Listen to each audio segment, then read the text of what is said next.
chapter ရဲ့အစမှာပြီးဆုံးသွားတဲ့တိုက်ပွဲရဲ့အလယ်မှာရက်နေတဲ့ဂျိုကြီးစီကိုရောက်လာခဲ့တဲ့ကောင်မတွေကမတွေ့ရတာကြာပြီးငနုလေးလို့ပြောတော့ဂျိုကြီးကတင်းနေပြီးအရင်ကပြောခဲ့တဲ့မိမိဘာတွေကငမွဲတွေလို့ထင်တယ်ဆိုတဲ့အတန်တွေကိုပြန်ကြားနေတယ်ဂျိုကြီးကအော်မင်းမလားကောင်မလေးကနေကောင်းရဲ့လားဘလူတောင်တိုက်ဆိုင်လိုက်တယ်လေငါကမင်းကိုဒီလိုနေရာမှာတွေ့ရလိုက်မယ်လို့လုံးဝမထင်ထားဘူးဂျိုကြီးကတိုက်ဆိုင်နေမင်းစောက်ဖို့ပြောနေတာပဲမင်းကငါ့ကိုကြည့်ဖို့လာခဲ့တာမဟုတ်ဘူးလားလို့ပြောတော့ကောင်မလေးကငါပုံစံကအဲ့လိုဖြစ်နေတာလားဂျိုကြီးကရိုးသားပြောရရင်ငါမင်းနဲ့စကားပြောနေတဲ့အချိန်ငါမင်းကောင်းရက်ခွဲပေးလိုက်ချင်းနေပေမဲ့မင်းစပင်းကြည့်ရတာမတူသလိုပဲမင်းအချောက်ခံလိုက်တာလားလို့ပြောတော့ကောင်မလေးကကြောင်သွားပြီးအော်အဲ့ဒါကိုကြားရတာဝမ်းသာလိုက်တာမင်းတကယ်ကြီးသတိထားမိတာပဲငါမင်းအပအဝင်လူရောက်တစ်ထောင်ကိုတက်ပြီးတော့အသက်ဤဖျားသခင်ဆိုတဲ့ဂုံပုတ်ကိုရခဲ့တာပြီးတာနဲ့ငါရဲ့စပင်းအယောင်ကရုတ်တရက်ကြီးပြောင်းသွားတာပဲ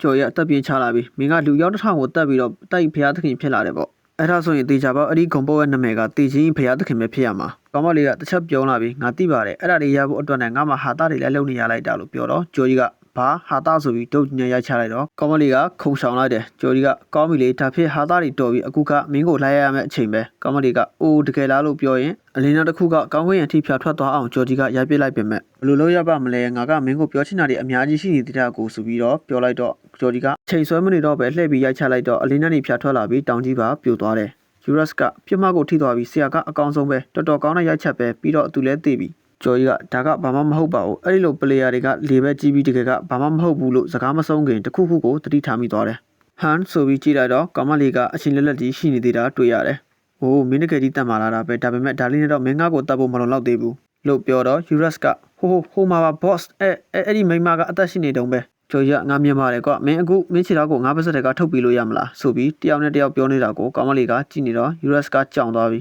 ဟမ်ဒီပါဦးဘာလဲဟာငါတို့ကအကြည့်ချင်းစုံနေတာလားမဖြစ်နိုင်တာငါဖေကကျော်ကြီးကလွယ်ပြီးငါ့ကိုဘယ်သူမှမမြင်ရဘူးလေဆိုပြီးစိတ်တွေကနေတွေးနေတဲ့အချိန်ကျော်ကြီးက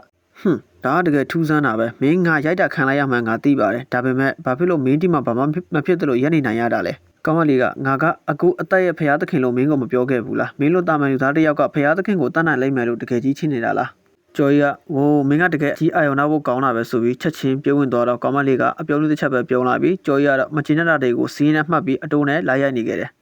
ကျော်ရိုက်ချက်တွေကပြင်းထန်လွန်းလို့ကဘာကြီးကပါတုံခါနေပြီးယူရတ်ကငိုင်းမစီတွေပါလှုပ်ခါနေသလိုခံစားနေရတယ်ဒီနှုံအတိုင်းဆိုရင်ဟိုမင်းမတ်ကြီးကပြဖြစ်သွားတော့မှာပဲလို့စကားမဆုံးခင်ကောင်မလေးကမင်းစူးစမ်းနေတာကအလကားပဲဆိုပြီးကျော်ရဲ့ရိုက်ချက်တွေကနေအချင်းလက်ကြီးဖြစ်နေတာကိုတွေ့ရတော့ယူရတ်ကအံ့ဩနေပြီးကျော်ကြီးကလည်းနည်းနည်းတော့မောလာတော့ကောင်မလေးကတောင်ပန်နေဖြောက်ပြီးကျော်ကြီးစီကိုဆင်းလာခဲ့တယ်ဟီဖယာမင်းကတနာစရာကောင်းတဲ့ငနုလေးပဲငါကမင်းကိုစားတွေ့ကြတဲ့ကအခုချိန်ထိမင်းကိုမေးလို့မရတာတောင်မင်းကတကယ်ကြီးငါ့ကိုတော်တော်လေးတတ်ချင်နေတာပေါ့အရှုံးပေးလိုက်စမ်းပါအချိန်ကြီးဘလောက်ကုန်မင်းမဘလောက်ထိတတ်မှမင်းငါ့ကိုဘယ်တော့မှတတ်နိုင်မှာမဟုတ်ဘူးဘယ်တော့မှပဲဆိုပြီးကျော်ကြီးအနာကိုကတ်လာခဲ့တယ်ကျော်ကြီးကမျက်လုံးမှိတ်တက်ပြင်းလေးချပြီးတော့ကောင်းမလေးစီကနေလှည့်ထွက်လာတယ်အိုးရှင်ကဖယ်သွားတာလေနောက်ဆုံးတော့ရှင်ကအရှုံးပေးလိုက်ပြီပေါ့ကျော်ကြီးကအကျော်လေးဆန့်နေပြီငါဒီတစ်ချိန်တော့ငါရဲ့အစွမ်းအလုံးကိုတုံတော့မယ်ငါအထင်ဒါကတေချာပေါက်နှစ်ပိုင်းပြတ်သွားဖို့လုံလောက်မယ်လို့တော့ငါထင်တယ်အမလီမင်းကပြောတာမကြားဘူးလားငါပြောတာမင်းငါ့ကိုဘယ်တော့မှတက်လို့ရမှာမဟုတ်ဘူးလို့စကားမဆုံးခင်ကျော်ရမင်းမဟုတ်ဘူးငါဒီဂျိုကြီးတစ်ခုလုံးကိုပြောတာဆိုပြီးပြောလိုက်တော့ကောင်မလေးကလုံးဝကြောင်သွားပြီးနားများကြားမှသလားဆိုပြီးရှင်လို့ပြောလိုက်တယ်ကျော်ရတကယ်လို့ငါမင်းကိုဓာတ်ရိုက်မတတ်နိုင်ဘူးဆိုရင်ငါဒီဂျိုကြီးတစ်ခုလုံးကိုဖျက်ဆီးလိုက်မှာပေါ့မင်းကတော့ဒီပောက်ကွယ်မှုတွေပါသွားမလားအာဃာတထဲမှာပဲလွင့်နေမလားတစ်ခုတော့ဖြစ်သွားမှာပေါ့ဘယ်လိုပဲဖြစ်မင်းကတော့တည်တယ်လို့ဖြစ်နေမှာပဲကောင်မလေးကမင်းပြောတာကြားပြီးငါနည်းနည်းတော့အံ့ဩသွားတယ်ဒါပေမဲ့မင်းလို့တာမန်လူသားတစ်ယောက်ကဒီလိုအရာကြီးကိုတကယ်ကြီးလုံနိုင်လိမ့်မယ်လို့မင်းထင်နေတာလားကျော်ရမင်းမကြားလိုက်ဘူးလားငါကငါရဲ့အားရဲ့အကုန်လုံးကိုတုံးမှလို့ဆိုပြီးအကျော်တွေရှော့နေခဲ့တယ်ငါအခုချိန်ထိတက်ခိုက်လာခဲ့တာမှန်သမျှအကုန်လုံးကတာမန်တက်ခိုက်တာတွေကြီးပဲလို့ပြောတော့ကောင်မလေးကမျက်မှောင်ကျုပ်သွားပြီးမင်းဒီဂျိုကြီးကိုဖျက်ဆီးလိုက်တယ်ပဲထားပါတော့မင်းလည်းဒီအထဲပါသွားမှာပဲပြီးတော့မင်းလည်းသိမှာပဲလေဆိုတော့ဒါကကလေးစားချိတာလို့ခေါ်လို့ရပါဦးမလားဒါကတသက်အသိခန္ဓာဖြစ်သွားပြီပေါ့မင်းရဲ့တကူကောင်းဆန်တဲ့ဆန္ဒတစ်ခုတည်းနဲ့အတွက်နဲ့ဒီလိုလုပ်ဖို့ဆန္ဒရှိတာလားကျော်ရအစိတ်တွေကနေအဲ့ဒီတုန်းကတေးတာငါအတွက်တော့ဒီဂိမ်းမှာတန်မာတဲ့သူတွေကပဲအသက်ရှင်နိုင်မယ်ဆိုတာသင်ပေးလိုက်သလိုပဲဆိုပြီးအာရပါရရေးလိုက်တယ်ပြီးတော့နားထောင်ကောင်းမလေးဒီလိုဟာတွေကဘလို့အလုပ်လုပ်တယ်လဲဆိုတာကိုနားမလည်တဲ့မင်းလုံငချွတ်လေးတွေကအမြဲတမ်းရှိတယ်တကူကောင်းဆန့်တယ်အသေးခံတယ်ငါမှဘာမှဆုံးရှုံးစရာမရှိဘူးပြီးတော့ဒါကမင်းလဲဆုံးရှုံးစရာဘာမှမရှိတဲ့သူနဲ့ပတ်သက်မိတဲ့အတွက်ပဲလို့ပြောတော့ကောင်းမလေးကချွေးလေးပြန်လာပြီးနေပါအောင်ဆိုပြီးစကားမဆုံးခင်ကျော်ရီကမြေကြီးပေါ်အားကုန်သုံးပြီးရိုက်ချလိုက်တော့ဆူရှားတဲ့အလင်းတန်းတွေအများအပြားထွက်ပေါ်လာပြီး